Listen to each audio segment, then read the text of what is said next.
Tom, you got to do something really fun and very interesting. You got to drive in the last month almost every hardcore off-roader you can buy in America. Yeah, so I started out on the Rubicon Trail with Jeep, driving a bunch of Wranglers, different types of Wranglers, through probably the most infamous trail on the planet. And then I was on a little expedition with Toyota in Montana, driving pretty much the whole Toyota lineup off-road, so Land Cruiser, 4Runner, Tacoma, and Tundra. And then at the office this week, we just had a couple of Broncos, including the new, is it Strope or Strop edition? I think it's Bill Strope. I think that was the guy. I think you're right. He ran the Baja 1000 in the 60s and 70s. Mm-hmm. So you guys just did a comparison off-road with the new off-road Broncos, and then I just drove the Bronco Sport Sasquatch as well. So we've pretty much covered the gamut in the recent weeks of the cool four-wheel drives. So my question is, which one wouldn't you buy? Yeah, that's a good question. But before we get to that, I was listening to Carish, and you guys, this is Tommy's and Jen's, or is it Jan, and Case's and Mary's podcast, and it's really fun. And you guys did an interesting thing about road trips, and you said basically some things you don't want to do on a road trip, and one of them was, and you had a long discussion about this, and that is fart. Yes. Case does not want people farting in his truck on a road trip. He does not. And I was thinking about it, and you guys had different takes on this, but I was thinking to myself, if you're going to fart somewhere, a car or a truck is a pretty good place to do it because you've got this incredible suction, if the vehicle is moving, that sucks it right out. It's better than it's a very dad approach to farts there. I don't think that's how farts work. I think they linger in the upholstery for a sec. I mean, it's better than a plane where you can't open a window. It's certainly better than a bedroom where you're stuck in the room. In a vehicle, you could just open the windows, or if the windows are open, you got this incredible cross, right? There's this, basically, it's a giant vacuum sucking the air out of the car with the windows open. I couldn't think of a better place to fart. Well, I mean, a small enclosed box. But the windows are open, and there's just a lot of air being sucked out of it. I don't know, but then, to Mary and Jen's point, the fart lingers in the upholstery, and then it doesn't get sucked out because it's stuck in your bottom and on the bottom of the seat. So you end up in kind of a fart hot pot where it doesn't fully get sucked out. I think you guys... This is such a dad answer. It's just because you like farting in the car. No. That's the only reason you're making this argument here. No. I mean, I don't like farting in the car, but if I was going to fart someplace, let's say I were to fart in the studio, right? Well, there's no airflow. Where would it go? It's got plenty of space to disperse. But it would just stick here, and we would... It's a pretty big studio here. You and Cole would have to run out of here, whereas in a car, because of the way that... it's not suction. What is that called? When you open the window and all of a sudden all the air gets sucked out of the vehicle. I don't think that's how windows work. That's how they work. Yeah, of course that's how they work. I mean, you're thinking there's a high and a low pressure, but you're at the same pressure. You create because of... I need an aerodynamist here, but I think because of the aerodynamics of it, you're creating, just like an airplane, you're creating lower pressure on the inside, higher pressure on the inside and lower pressure on the outside. And so when you open a window, the air goes flying out. Haven't you ever done that where you have like a fly or something that's on the window and you open it and the first thing that happens is the thing gets sucked out the window? No, I'm always trying to push it out the window because the wind is blowing in. I'm not sure there's a lot of science all right, here. So if it's blowing in, let's say it's blowing in. Yeah. Then you're refilling. Where's that other air going? It's just getting stuck. It's not. You can't blow air in if there's no air going out. You're amplifying the fart is what you're doing. No, you're not. It's the exact opposite. Yeah. All right, no, I don't buy that. Cole, are you a car as a suction or is it a bad place to fart? Cole's too embarrassed to even mention it. Yeah, I think Case is a little extremist about it, right? Like you shouldn't have to walk if you let one rip in a car, but I think you're a little bit too nonchalant about farting in cars. You're just letting them rip left and right. You're talking about windows over here. I think the goal should be to avoid farting in a car, but it's not a death sentence if you do. I just think if you're going to fart somewhere, that is the best place to do it because you have built-in suction or whatever. Some aerodynamicist, I'm sure, will comment. You have built-in airflow. Yeah, there you go. Unless you're stuck in traffic, in which case it's not good. There you go. They're new. Or on a hot day with air conditioning. All right. Check out Carish if you guys want to listen to a more nuanced conversation. Mm-hmm. So let's start with the Rubicon Trail. Tell me what you did on that. Well, it was a few journalists and a few influencers. Yeah. And Jeep invited us out to drive the new Rubicon lineup down the Rubicon Trail, right? So we've actually done that before. Me and you did it back in like 2018 or 19 when they first launched the JL Rubicon. Then we did it with the Gladiators, and now we're doing it again 5-6 years later with the 35-inch equipped 4xEs and 392s. And you're missing the most important part. The influencers? No, how'd you get there? We took a helicopter. Yes, exactly. Yeah, it was the most bougie version of the Rubicon Trail. So this is how we do the Rubicon. Yes. We can't drive to it. We have to helicopter to it. They helicoptered us gosh. from the Ritz-Carlton Of course, from to the Ritz-Carlton. halfway through the Rubicon Trail. Then we spent 7 hours going 2 miles, and then we spent the night at this beautiful, like, decadent glamping, and then we drove back to the Ritz-Carlton. It was very, very bougie, to your point. You're right about that. But it was a really cool trip to kind of look. These Jeeps, Jeep will tell you that the Rubicon badge indicates that these things can do the Rubicon Trail bone stock, and we did prove that. But even with these 35-inch tall Extreme Recon Jeeps, I mean, they spent a huge amount of time scraping and grinding and crashing their way over these boulders. Yeah, I mean, the Rubicon is very difficult.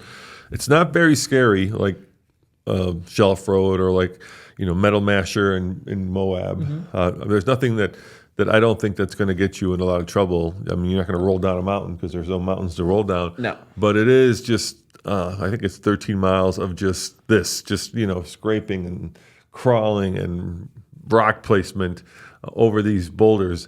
And for me, like, half a day of that is enough because I have a bad back, but like 2 days of that is a lot. Yeah, I really do like it, especially when Jeep does it, when there's a Ritz-Carlton and a helicopter involved. It's hard not to like it. But the real magic here is that we did it with the Jeep Jamboree guys. So you basically have an army of spotters, right? That'll get you over pretty much everything. So it looks impressive what you're doing on camera, but when you're driving it, it's incredibly easy because you just have these expert spotters telling you a little bit driver, a little bit passenger. So you're never really going to get stuck out there on the trail. And then they're also really not going to let you damage the vehicle. But still, I mean, it's really cool to see that, look, these are vehicles that with fully equipped with warranties, right? They're just basically straight out of the showroom. And you can spend 8 hours just grinding the crap out of the bottom of these things, and they will continue to take it. And I also think it plays to Jeep's strength because they're solid axles. And so out of all the different kinds of off-roading, rock crawling is probably a Wrangler's best. If it was let's say a triathlon or a decathlon where you had different kinds of events you had to go on. So that they say there's rock crawling, there's desert running, there's mudding, right? This is probably what the Wrangler is best at. Oh, 100%. Yeah. And it really felt at home out there just flexing over these big rocks. The funniest part of this trip, though, was not the driving. It was the interaction between like us media people and then the influencers. So like I was out there kind of talking about the benefits of what a solid front axle does and a sway bar disconnect, because that's what our audience cares about. But then there was like fitness influencers who were trying to do like handstands on top of the Jeep and like backflips off the bumper. So it's a really interesting dynamic. Why do you have to go on the Rubicon Trail to do a handstand? Well, it's impressive. When's the last time you did a handstand on the Rubicon Trail? Why can't you do that in the Walmart parking lot? Well, because that's not impressive. Try doing it on the Rubicon. Yeah, so there was this fitness influencer, and she was doing handstands on top of the Jeep, which is something I have personally. Have you seen someone do a handstand on top of a Jeep? It's something that piece of very physically impressive. Just because you can do it doesn't mean you should, Tommy. Well, she did. So that. But should she? Well, ever watch Travel? That's another discussion. Travel Man?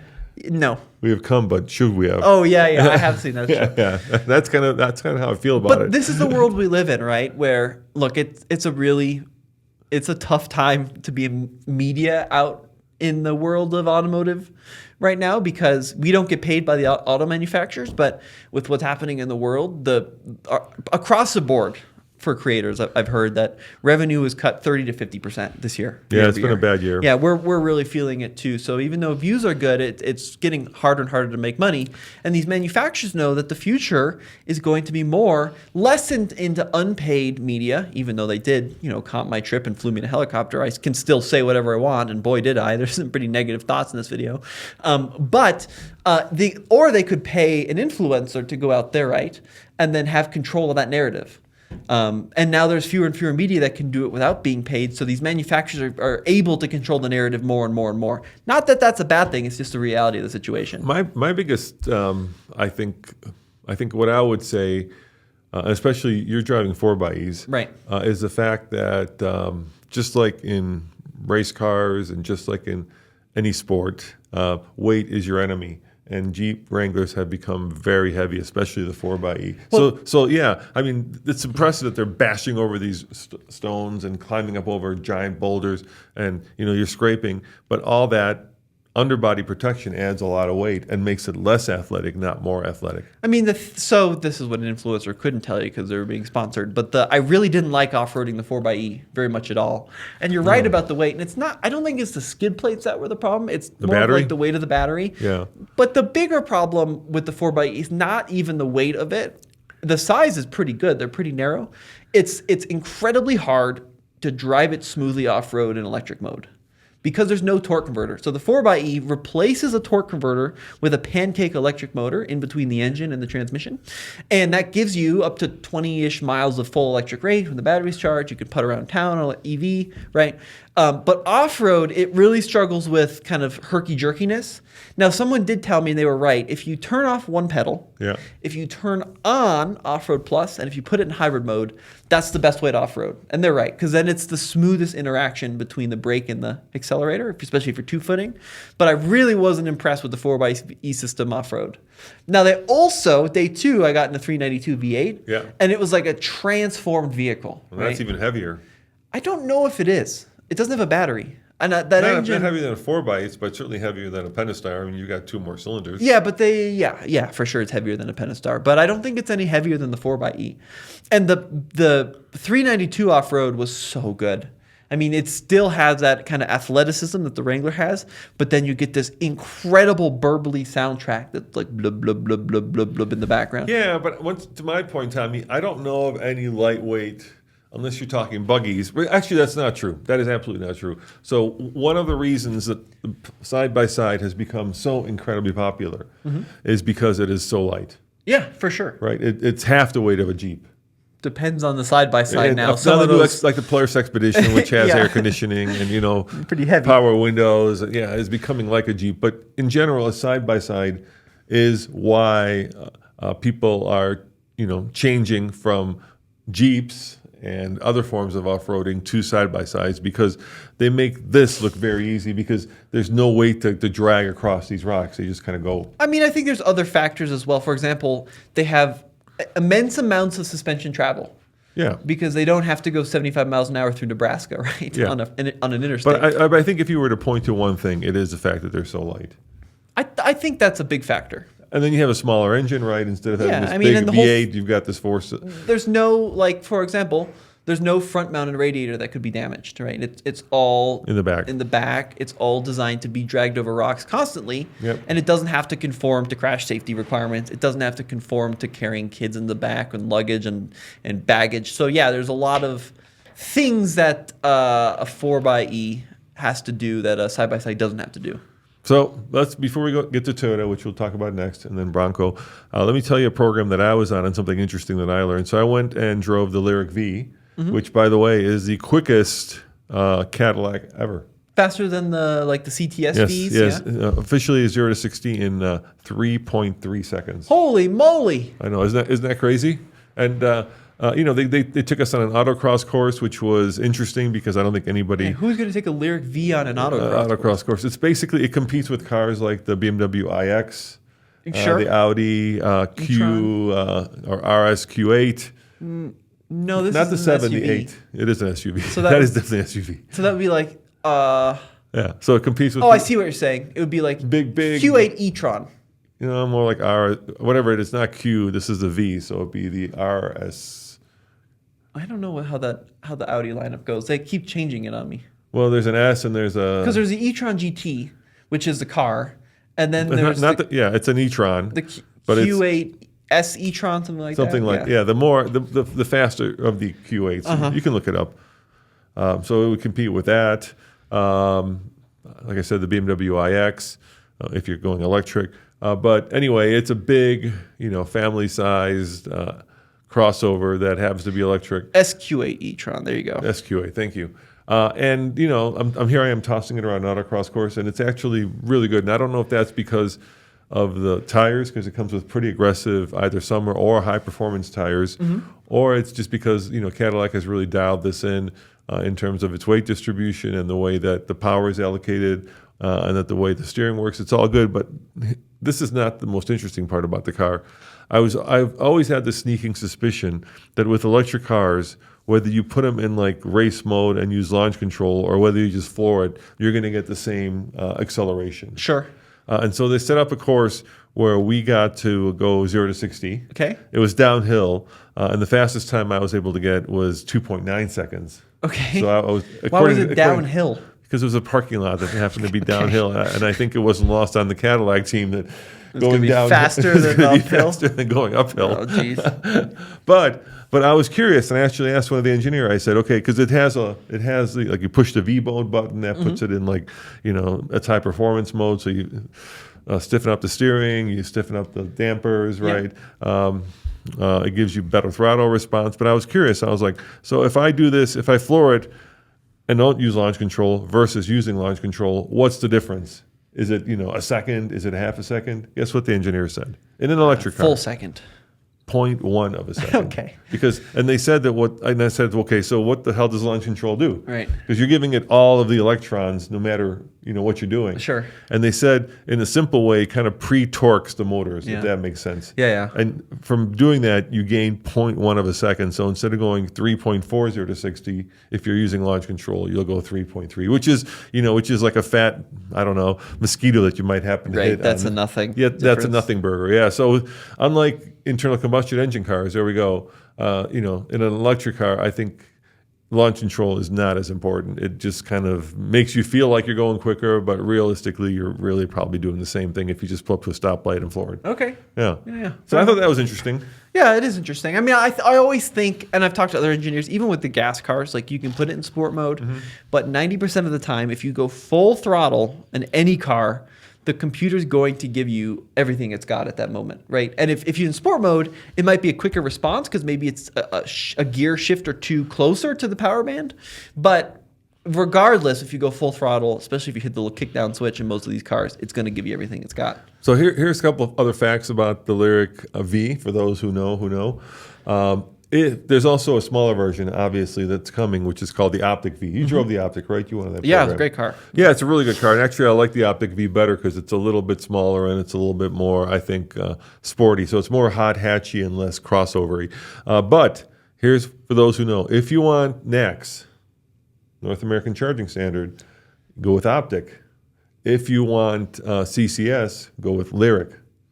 So Lyriq still has, for some reason, CCS, whereas Optic has NACS.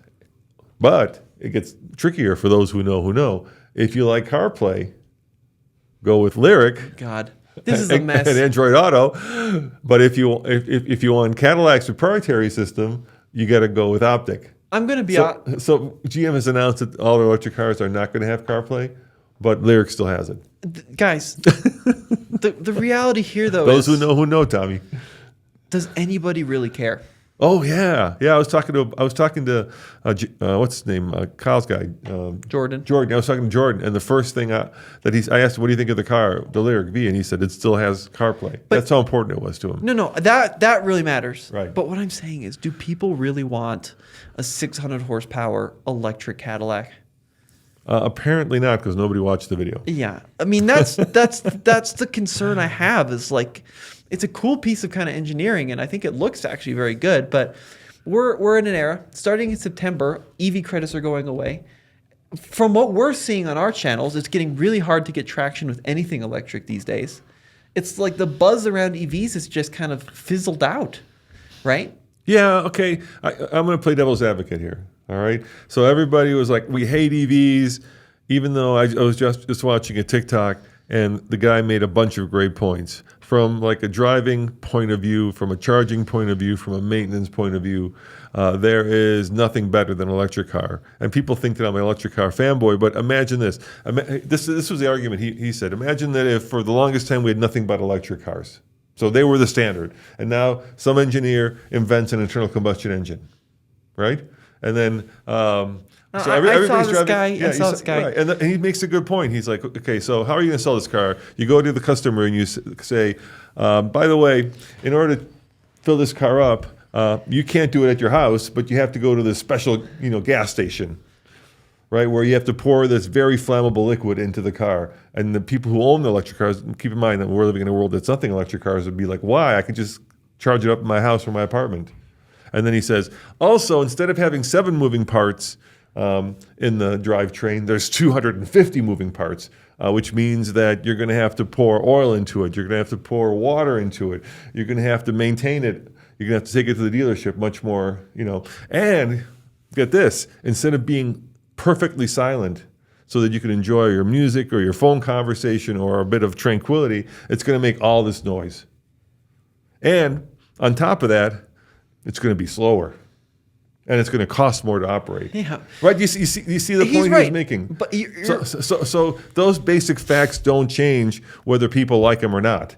And those basic facts aren't going to change what the rest of the world is doing, including China. So we're going to have this thing where we're going to be driving the old-fashioned cars, whereas Europe and China and the rest of the world are going to be driving the new cars, right? And that's going to create all kinds of consternation and problems for car companies. They're already losing billions of dollars because of the tariffs, and now they're going to be stuck trying to figure, because car companies are global. They're not, unless you're like, I just was watching a review of the Praga, because I'm Czech, which is a Czech hypercar. So unless you're like that, where you're selling these, $1.5 million super exotics, you have to build cars for the entire world. And that's going to also strain car companies. And if you watch, I forget the guy's name, but he's also on TikTok. He's saying that this decade is going to be the death of American car companies. And right now we're screwing around with tariffs, and we're screwing around with what propels the cars. And I think he's right. I think this could signal the death of American car manufacturers, or at least a severe decline in GM, Stellantis, which is, European, but has a lot of brands here, and Ford. We'll see how all three of them come out, but we're kind of playing with fire. And the first sign is, of course, that all these companies are losing billions of dollars. But that's the first sign. The next sign is going to be people getting fired. That's just where it's going at this point. And it's because we're making it very hard for these companies to compete. And when you look at the tariffs, I thought the point was to bring more car manufacturing here. But if you have, let's say you have 25 or 50% tariff on Mexico and Canada, whereas you have 15% tariff on Japan, what you're doing is you're making Japanese car companies much more competitive than you are making American car companies, because American car companies still build a large chunk of their vehicles in Canada and in Mexico. And I sound like a party pooper here, but this is the reality of the situation right now. Okay, you made like 27 arguments in 3 minutes there. All right, let me go back to the other. Can I say something, please? Sure. Can I make a point? Yeah. Don't be so. Yeah. The problem here, Dad, is yes, EV for a lot of people is a better technology, but this is the problem.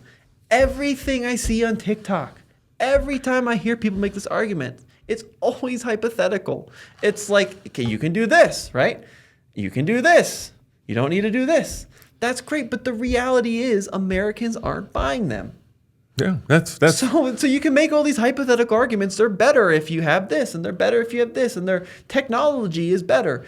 But if Americans aren't buying them, and we're an American-based outlet, yeah, because America has become so hyper-polarized, right, that people aren't buying with their wallets or their pocketbooks. They're buying with their politics, and the politics is such that for some reason you have to wear your politics on your sleeve. And if you're driving an EV, that doesn't say that you're a smart buyer of cars, or that you like the propulsion system better. It says that you're a Democrat, and if you're driving a Hemi, that says that you're a Republican. And that to me is batshit, crazy. So I don't understand. I don't get that whole thing, but that's where we're at. And yes, so I think you arguably have a better form of propulsion, one that is more sustainable in the long run, and that even that word is politically charged. So I was struggling with the right word, and yet we're going back. And here's the other part of my argument: we're going back. The biggest news this week was that the TRX is coming back.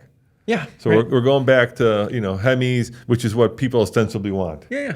But when you think about it, there's this thing you have to think about. Be careful of what you want, because you may get it. And the problem with coming back to Hemis and going back to TRXs and going back to Hellcats, there's a reason that those were no longer for sale, and that is everybody who wanted one got one, and it's kind of like old hat. It's if they weren't selling when they stopped selling them, TRXs were selling. The reason they got rid of them is because of credits. Yeah, you had cafe credits. You're right. So you had governmental pressures, but then you also had the head of the company, which was hell bent on killing V8s. I think that's the reason they killed them. But as an owner of a TRX, I wouldn't go buy another one. I'd buy one. I mean, the of all these cars we talked about, right? Mm-hmm. Your Lyriq V, the Land Cruisers I just drove, the one car, the Bronco, the one car I want more than all of those is that Wrangler 392. Because just the problem is that cars are not a logical buying decision. Cars are an emotional buying decision. And there's no... They're not selling that much, Tommy, because they're so expensive. Which is another problem. I just saw one at the dealer. It was over $100,000. It was $116,000. So, yeah, you can go get yourself a V8. And that's a whole nother problem, is that they're way too expensive. And the new TRX ain't going to be under 100. But fundamentally, it's an emotional decision to buy a car. And if you have... A lot of these EVs are pretty expensive, too, Dad. A Rivian now is $80,000, $90,000. If I had a $90,000 V8 truck and a $90,000 EV truck... Emotionally, I'm going to go for that V8 truck because it's got the sound, it's got the supercharger line, it's got the spirit, right? And you just don't really get that in the electric space. And that's the problem with like the Lyriq V is yes, on paper it's 3.4 seconds and it handles well and it looks cool, but people that want the V are buying that supercharged V8 in the Escalade, right? You can't get those things. I think they're buying the Blackwing. No, the Escalade is... You can't get Escalade Vs because they're so unbelievably characterful and they're so loud and they're so insane. And the V just doesn't have that. I don't know about that. I'd like to see some numbers on that. I'm not sure that's true. I bet they sell more Escalades than CT5 Blackwings. They don't sell a lot of CT5 Blackwings or CT4 Blackwings, unfortunately, even though it's what everybody says they want, which is a manual, supercharged, very powerful car. You can go look it up, but I don't think that the Escalade V is selling all that much either because it's also very expensive. And the problem with the TRX, if it comes back, is the same problem with the Hemi Jeep, and that is it's going to be over $100,000. Right before it went away, the last edition I think was like $119,000. And if you think it's going to be any cheaper when they bring it back, I think this is like 2 years later when inflation has caught up and has gotten worse.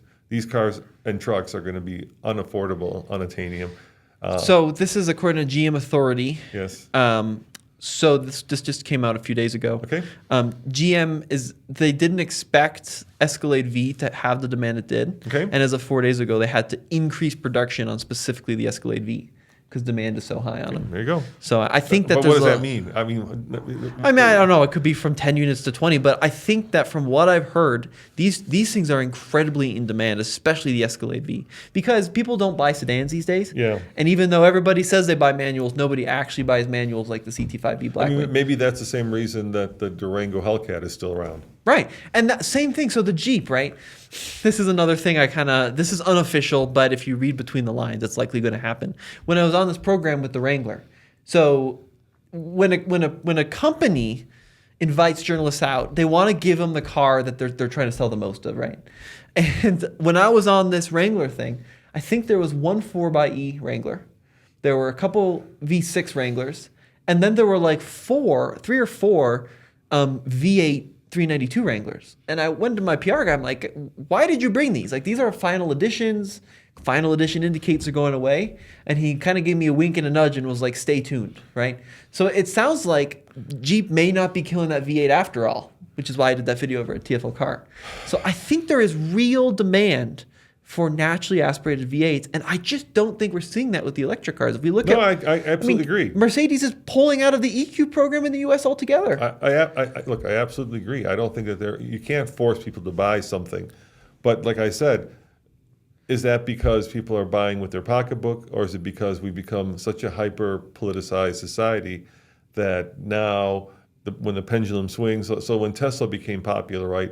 I was at the first opening of the Boulder Tesla store, and Elon Musk was up there saying the reason you should buy my cars is because they're good for the environment, right? And then there was a lot of concern for the environment, and this makes me feel good driving this because I'm not polluting, I'm not throwing all kinds of stuff into the atmosphere that my family is breathing. And then of course there was a reaction to that, and now we're completely on the opposite side, where the Trump administration is trying to do with the EPA and trying to return us back to the good old days of smoggy cities where we couldn't breathe.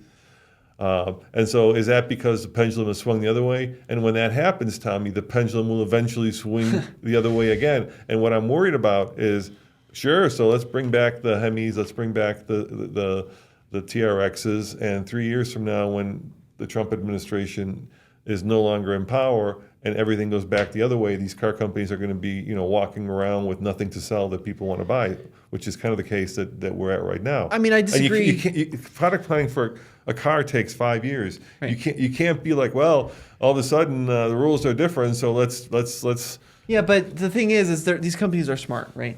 They know that Are they? They just lost. They're all losing billions of dollars. How smart are they? Largely because of tariffs, right? Volkswagen lost $1.5 billion because of tariffs, right? And I think that what these companies are doing, if you look at it, right, especially like Mercedes and BMW, they have both, right? They have electrified products and they have gasoline products. So maybe under this administration, it doesn't make sense to sell the electric products. They'll sell those in Europe. They'll sell them in China. They'll sell the gas stuff here. And then if you talk about pendulum, if it does swing, it's very expensive. You can say that, but it's not cheap to sell different versions of the vehicle. That's what Alan Mulally did when he came into Ford. Mm-hmm. When Ford was almost bankrupt, he said, stop building different cars for Europe and for America, and let's change the way that we build these. One car for the entire world. But that didn't work. And it did work. Ford went from being almost bankrupt. They had to mortgage their brand. But now Ford is not.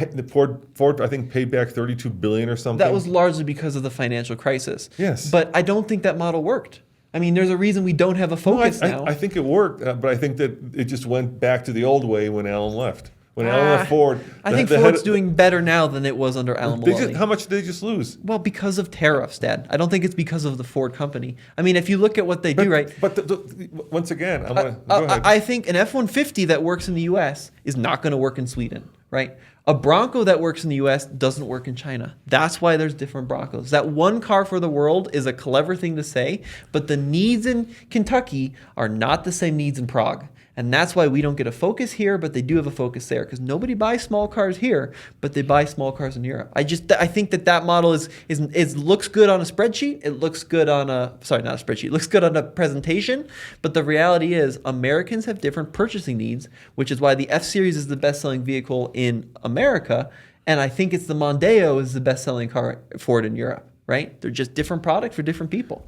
I don't know about that. I think you can design a car, especially, and this is already happening, when the chassis are, you can build different size cars on the same chassis basically, and you could change those or at least modify them for the part of the world that you're in. Well, but it doesn't have to mean. But that doesn't mean you have to build, and you should build completely different cars. Sure, Europe has very tight small cities, so small city cars do really well in Europe. We have giant, open spaces. Right. So big ass American cars do really well for us. That's why they don't sell the Fiesta anymore. But you could do things like this, hopefully like the Slate. We'll see if that's not going to comes sell. out. What that can work in Europe and can work here. I don't think that's going to sell. Well, we don't know. We'll see. Yeah. But I'm saying you have to be smart about this. And you're saying, well, that's because of market conditions, and I'm saying market conditions are market conditions. Right. Well, those are you have to. They're different markets. But no. I mean, Ford almost went bankrupt because of the financial crisis, and now these companies are losing billions of dollars because of tariffs. Right. These are things that you necessarily can't plan for. Sure. But you have to be lean, and you have to be nimble, and you have to be smart as a company. So when these things do happen, you survive. I don't think anybody's going to survive this at the rate we're going. I think the waters are so churned up. And look, the car companies aren't going to be out there saying, if the Trump administration keeps doing these, dances with the tariffs, and if we keep changing, the propulsion, that we're going to be out of business. They're never going to say that, because that would absolutely tank their stock. What will happen is they'll just keep losing money until they start firing people, and until all of a sudden one day the headlines will be GM is about to go bankrupt, because that's what happened in the financial crisis, and then they're going to go to the government and ask for a bailout. And that could happen. That's how it works. But I don't think it's not this gradual process. That's not going to happen because they build more V8s. If that does happen, it's because of tariffs. I'm not saying it's going to happen because they build more V8s. I mean, I just think that EVs right now, in the U.S. specifically, are not going to be profitable or successful for the next few years. because I just am not seeing any buzz around them, and especially with federal tax credits going away, which is a $7,500 essentially discount on top of most EVs. With that going away, it's going to. I mean, look, we're seeing it across like everything. I mean, so these lease deals are $250 on the $50,000 car. That's what it's taking. But that's what it takes to get these things out the door. But that's also what's going to bankrupt the companies, because 3 years from now, when the residual value of those cars on their books is much lower than what is officially in the lease, right, then they're going to have to write off that. It's going to be loss. Devastating. It's hurting. It's what's killing Nissan. But I'm saying that's what's going to kill these car companies is largely this electrification thing, because that's the only way they can get these cars out the door is with those crazy lease deals. Look, here's where I'm at with this. I think whenever the government puts its finger, and in this case its ass, with tariffs on the side of whatever they believe, we're in trouble. I believe in free trade. I think this country was founded on free trade. I think we're hurting ourselves by. I saw it happen in Europe because I lived in Europe for a long time, and the Europeans love VAT, which is once again another sort of tariff, 19% VAT. It's a very arduous tax on people, and whenever you do that, it suppresses economic freedom. It suppresses people's ability to start new companies. It suppresses big companies' ability to invest in future product, and it just kills the economy. So by that argument, I think the reason that we have had some of the cheapest cars and some of the most highly featured cars in the world, because I tried to buy a 5 Series when I lived in Europe, and the equivalent 5 Series that you could buy here in Europe was 50% more, right, or 100% more expensive. And that's because we had free trade, we had fierce competition. So whether the government is telling or incentivizing people to buy EVs by putting $7,500, on the table, or whether they're suppressing certain cars in certain countries by putting tariffs, I think it's all bad. Yeah, I agree. I think in the long run, it's just going to make this country less competitive. It's going to make cars more expensive, and it's going to make us poorer and less competitive as a country. So I just hate when the government gets involved in free enterprise. I just hate it to my core. Well, let's keep going with some more off-road stuff, because that's what people click on. Yeah, sorry about that. I'll get off my soapbox. So let me finish about the Optic and the Lyriq. I think we're done with the Lyriq. No, there was something I was going. I just don't think people care, Dad. No, don't be so like. I do. You're right, but there was something interesting, and now I've forgotten it. Okay. Well, let's go talk about Broncos. Right, okay, you want to do Bronco? Yeah, let's talk about Broncos, because we have a couple Broncos here. So we bought a Everglades Bronco, right, 4-door, which is a kind of a quote-unquote affordable everyman off-road version of the Bronco. So it's got like the bass audio system, it's got vinyl seats, it doesn't have any of the fancy heated steering wheel features, right? It might have a heated steering wheel, maybe I lied. But it's got vinyl seats, and it was $55,000, which by modern standards is kind of the norm now for off-roaders, which is insane. And we also had this little guy at the office, which I want to take a moment to talk about. The new Sasquatch, which Bronco is Sport. Bronco Sport Sasquatch, which is a new, really cool concept where they're taking their lighter duty unibody crossover, and they're adding tires, and they're adding real suspension, and they're adding actual underbody protection and a locking rear diff. And then I took them both on the same trail, and it was really cool to kind of compare them off-road, because we all know how good this full-size rig is with the locking diffs and the low range. But that little guy, that little Bronco Sport, amazed me off-road. It was really, really impressive. And I think for 85-90% of people who want just a cool little SUV to get to the best fishing spots, the Bronco Sport's a cool option. Yeah, I mean, it's part of this trend now where everybody has to have a car that has some off-road cred, or at least some off-road look. But the difference is Ford committed. So like Toyota and, especially Honda with that new CR-V Trail Sport, they gave it the name, they gave it the paint colors, and they gave it the cool wheels. But they didn't give it the underbody protection, they didn't give it the tires, they didn't give it the all-wheel drive system. So they're posers. That's what they are ultimately. Where the Bronco Sport Sasquatch is not a poser. It's the real deal. It's very cool. You know what scares me a little bit for Stellantis, and I don't know if this is on purpose or if this is because of the previous CEO, but basically Ford learned the lessons that Jeep taught them. Yeah, for sure. Both in the Bronco from the Wrangler and in the Bronco Sport from the Renegade. And those lessons are, if you're going to build an off-roader, make it real and authentic and make it off-road worthy. Don't just make it look like an off-roader. Don't just slap on the off-road parts. And this is a lesson that I think that other car companies have yet to learn. And I think that the car, especially that pushed this, was the Cherokee Trailhawk. That was a really impressive unibody. That actually had a proper low range. People don't know that about the Cherokees. But that was a really cool machine that was probably the most capable small crossover ever made. I think it's more capable than the Bronco because it had a low range. But Ford did, you're right, they took those lessons and then they applied it to their crossovers, and now they have something really cool. And Jeep seems to have forgotten those lessons. Well, but Jeep's coming out with a new Cherokee, which I'm going to go check out next week, actually. Yeah, I'm excited about that. I'll see what it, So I'm hoping with the new Cherokee, they applied those same learnings from the KL to the new one. I'm not convinced that they have from what I've seen in pictures. Because, look, here's what I mean the Jeep didn't learn its own lesson. When the Bronco came out, you could tell that Ford had benchmarked everything that the Wrangler stood for and did in terms of its off-road ability, and then they took it to the next level. Sure. You know, they said, well, if you want lockers, they should be easy to engage. Boop, boop, push the little buttons to engage. Right. If you want 35s from the factory, we'll give it to you.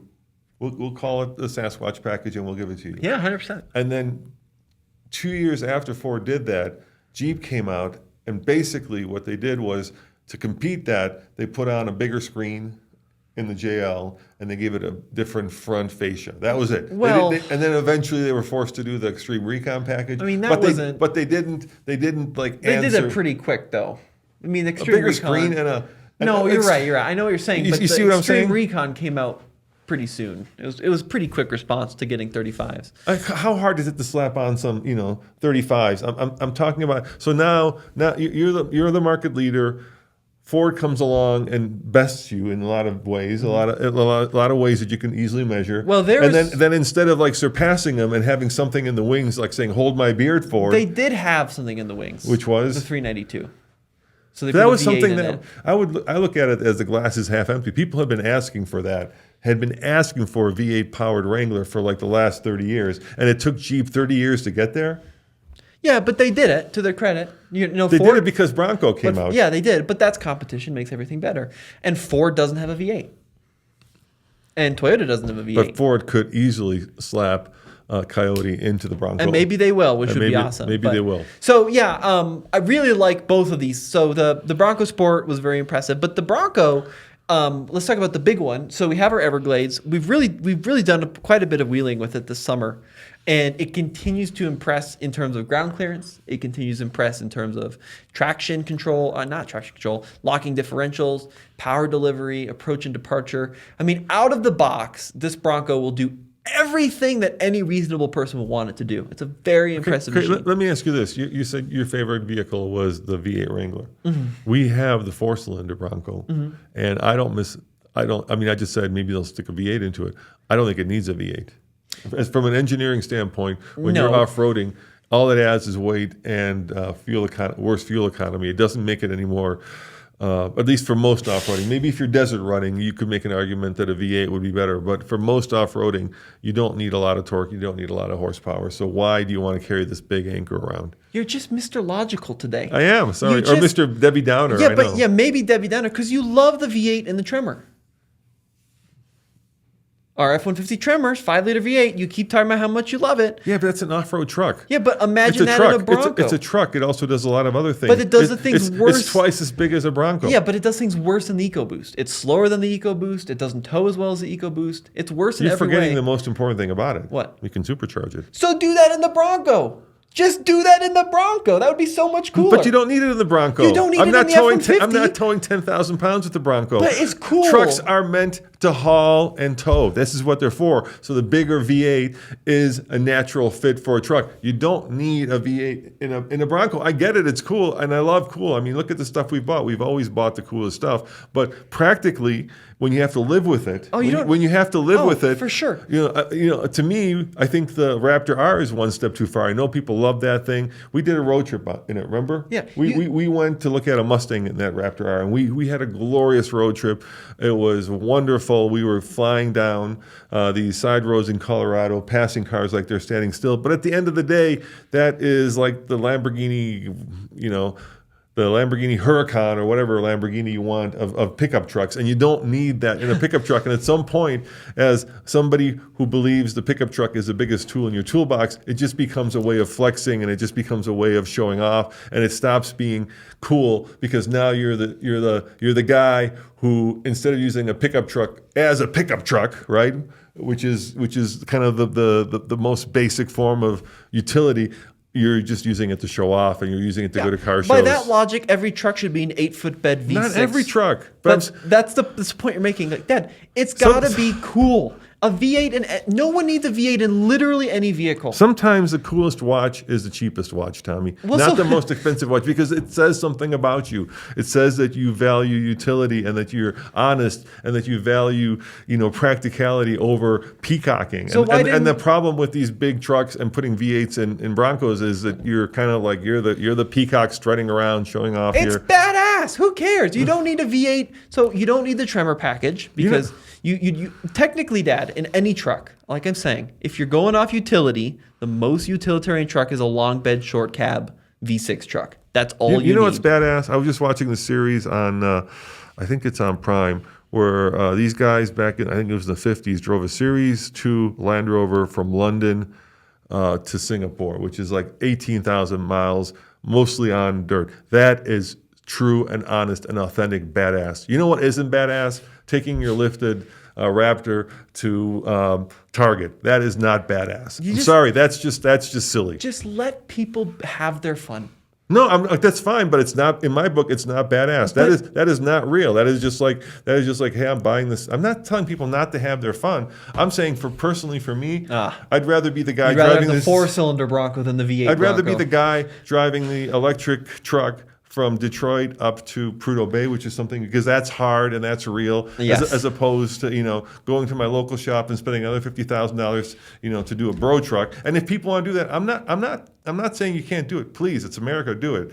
Put your people to work, lift the thing sky high if that's what you want to do. But don't expect me to be like, all that impressed when you show up at Cars and Coffee with a 14-foot lift on a dually. It's not that cool. I'm not talking 14. I'm talking about putting a V8 in a Bronco, which would be awesome. Let me give you a situation here. You're me on the Rubicon Trail, right? We could just argue. No, hang on. Yeah. You're me on the Rubicon Trail. Yes. Okay. So here's a practical choice, right? Yeah. You have a hybrid. It's 20 miles electric range. You never need, and you got a little 4-cylinder. It's efficient, right? So you take that. Okay, and then I will take the 6.4 liter V8, and we will both be happy. You can get your little hybrid. Ooh, look at me! I'm tootling around Target. I'll take my V8 and push the raccoon button and go blah blah blah blah blah, and then we'll be happy. And that's what makes us. You can have your 4xe. I'll take my 392. That represents us. I didn't say I wanted a 4xe. I don't love the 4xe. I think the problem. Why not? The problem with the 4xe is the technology is kind of half baked, right? The biggest problem with the 4xe in my book.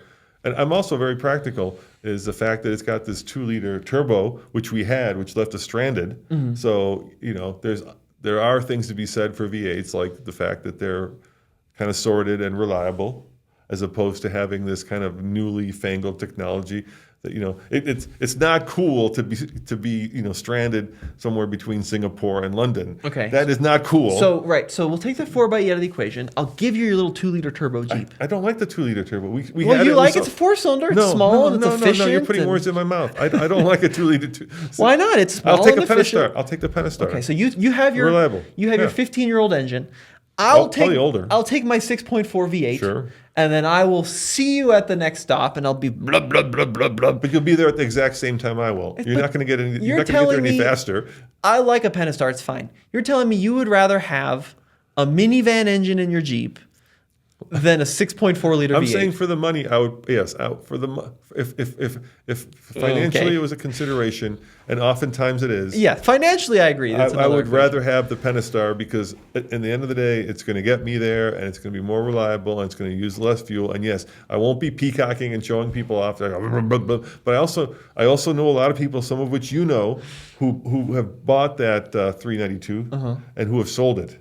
In the long run, at first they were like, ooh, 392, and then in the end, the Jeep they kept is the Old Faithful Pentastar, and then because the prices are very high on those things, because Prices people are want too it, high. You're right. they sold them. So you're telling me you would rather have our 2.3 liter Bronco over a 5 liter Bronco? Yeah, I like the 2.3. I have no issues with that. It's power fine. Power is that our little Everglades. The power is not a problem for me. And I drove the Strope, which has the the V6. The You don't V6. need. The problem is both the V6 and the 4-cylinder. Those are toaster engines. They do their job. They do them well. Right.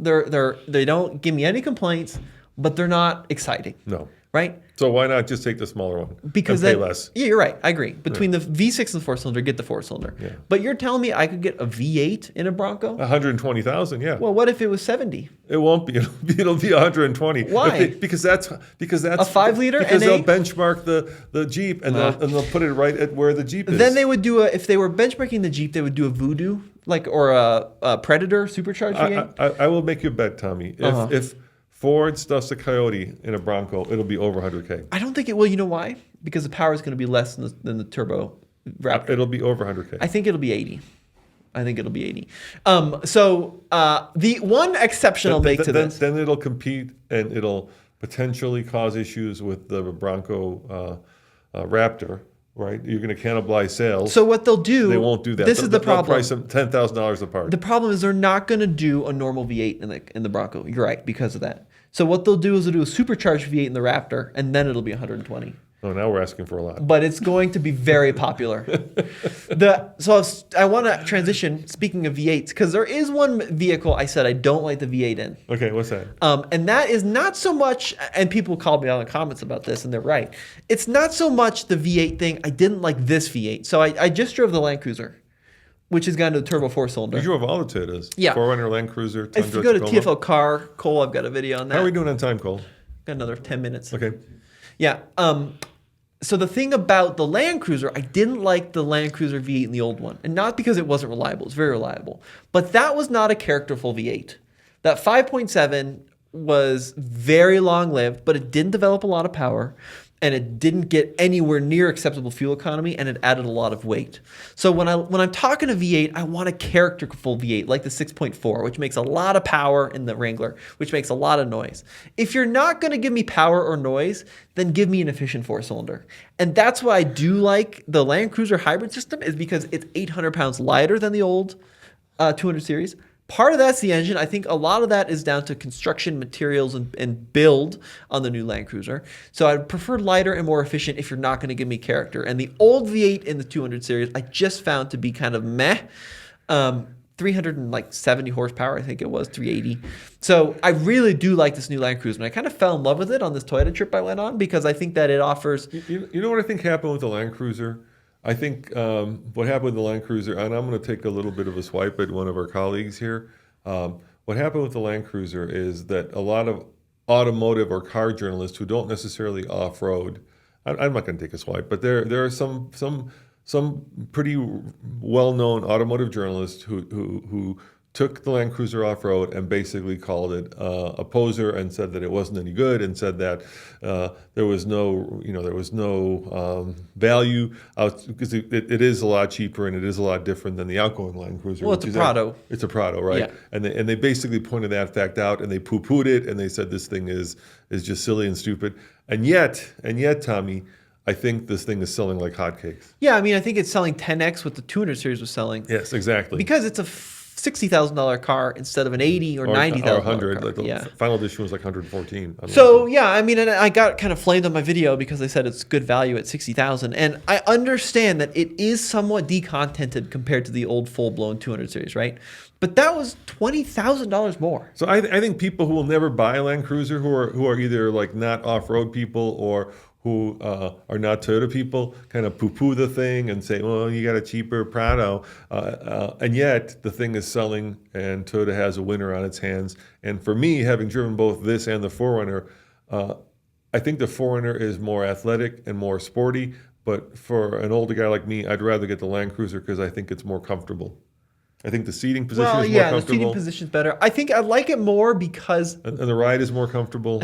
The reason I like it more is because it feels very much like and then people are going to hate me for this, but it feels very Land Rover-like in that you sit on top of it. You've got great visibility out of the sides. You got a very square cargo capacity, and you have a full-time four-wheel drive system, which is kind of the Discovery. That's kind of the Discovery motto too. And of course, old Land Cruiser also followed that, but it didn't have quite that seating position, and it didn't have that perfect boxy look that this new one has. I also feel like Land Rover has kind of left the building. Well, yeah, they're not really in the off-road space to the same extent, except with the Octa. No, so what I mean is they don't have a competitor that is a serious off-roader in the same way that a 4Runner or a Land Cruiser is, in that, let's say, $60,000 to $80,000 space. They have the Defender, but those things have gotten so expensive and so big and so luxurious. And then, of course, there is the Octa, which competes with the G-Wagon, but it certainly doesn't compete with that, which we're looking at the Land Cruiser right now. The problem is the reality of the situation here. They've moved up market. The average new car is $48,000. Or more. Or 49 now, I think it is. Let me repeat that. Not your average Lexus or BMW. Your average car, when you factor in Hyundais and Kias and Genesises and Toyotas and Hondas and whatever, is $49,000. So when the Land Cruiser comes in at $61,000, $10,000 more, that doesn't seem like a terrible deal for me, right? And Land Rover's not trying to compete in this space, because if the average new car is $49,000, I would love to see what the average new luxury price is, and it's probably $70,000, $75,000, right? And that's the space that Land Rover is targeting now with the Defender. And what I will say about the Defender is, as much hell as like people like us have given it for not being a hardcore off-roader, when you go to DIA, have you seen Denver International? It's a sales success. I counted 8 of them in my parking garage, Defenders. Yeah, they're doing really well. But I think you can stretch that only so far. And I think Land Rover does need an affordable, when I say affordable, I mean like a Land Cruiser, a $60,000 off-roader. And maybe that's a bare bones Defender, maybe that's something else.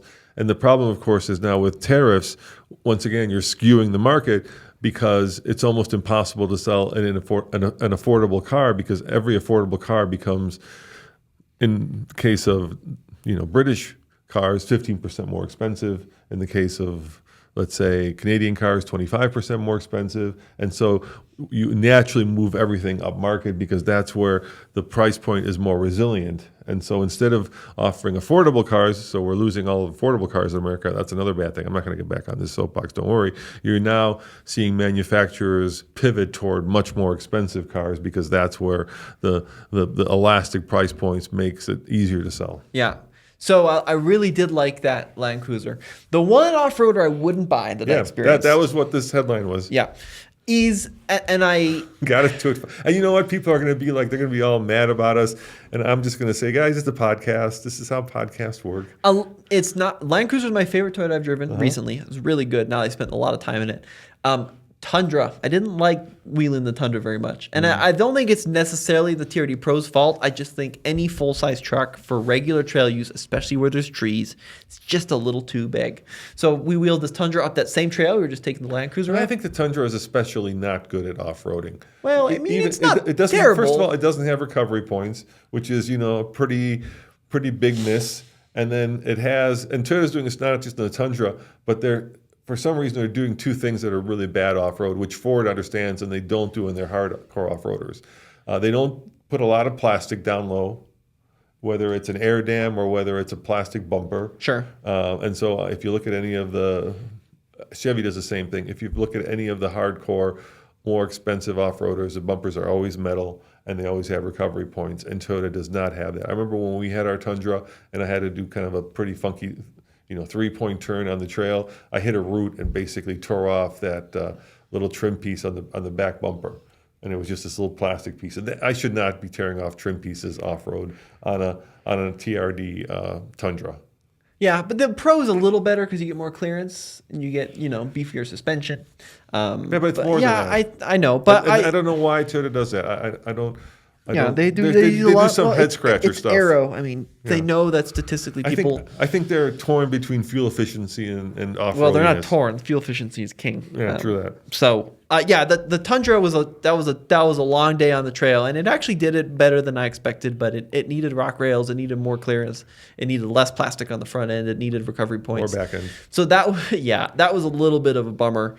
But the rest of them, Land Cruiser, 4Runner, and Tacoma were really even in good. this picture. Look at this Land Cruiser. Look what's hanging down in front Yeah, of you it. got aero bits. All of that removable on Land Cruiser, by the way. You can pull that off. But this thing really impressed me because it was on 20-inch wheels with off-road tires, but it had the rock rails. We really ground them up a lot, and they kept coming back. So we for had more. that big. It was like a 3-inch chin spoiler on our TRD off-road 4Runner, and you think that the thinking at Toyota is when we put this on and we make it easily removable so that we get the government EPA credit because it does give you maybe, I don't know what it is, Well, but we it's, did the test. It was like how much was it? one MPG more, which is a lot for. which is a lot. And so what they're thinking is we'll just stick it on there, and then if people want to go off roading, they can remove it. I think we still have ours. We didn't sell it with it on.